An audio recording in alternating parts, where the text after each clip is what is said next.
ایک دفعہ ایک شخص آپ صلی اللہ علیہ وسلم کی محفل کے اندر کچھ انگور لے کے آ گیا اور اس نے خواہش ظاہر کی. اس نے بولا کہ آپ صلی اللہ علیہ وسلم میری خواہش ہے کہ آپ انگور کھائیں. آپ صلی اللہ علیہ وسلم نے اس میں سے ایک انگور اٹھایا اور پھر بعد میں انگور کھانا شروع کر دیا. آپ صلی اللہ علیہ وسلم کی ایک عادت تھی کہ جب بھی ان کے پاس کوئی کھانا لے کے آتا تھا محفل کے اندر تو وہ سب میں تقسیم کر دیا کرتے تھے، مطلب سب کو دیا کرتے تھے کھانے کے لیے. تو اس دن آپ صلی اللہ علیہ وسلم نے انگور اکیلے کھائے، کسی کو دیے نہیں. تو سارے صحابہ جو ہیں وہ آپ صلی اللہ علیہ وسلم کو کہنے لگے کہ آپ صلی اللہ علیہ وسلم آج تو آپ نے ہمیں صلح ہی نہیں ماری، آج تو آپ اکیلے ہی کھا رہے ہیں، آج تو آپ نے ہمیں پوچھا بھی نہیں ہے. تو آپ صلی اللہ علیہ وسلم ان کی یہ بات سننے کے بعد جو ہے مسکرانے لگے، پر کھاتے رہے تب تک جب تک انگور ختم نہیں ہوئے. اور جب وہ شخص اٹھ کے چلا گیا نا تو آپ صلی اللہ علیہ وسلم نے صحابہ کو کہا کہ تمہیں پتہ ہے کہ وہ شخص جو انگور لے کے آیا تھا نا وہ انگور کھٹے تھے.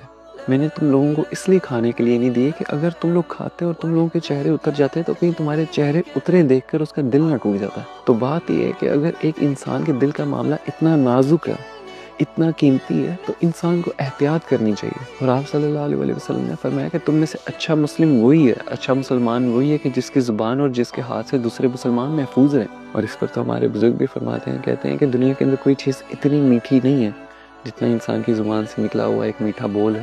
اور کہتے ہیں کہ دنیا کے اندر کوئی چیز اتنی زہریلی نہیں ہے جتنا انسان کی زبان سے نکلا ہوا ایک کڑوا بول ہے.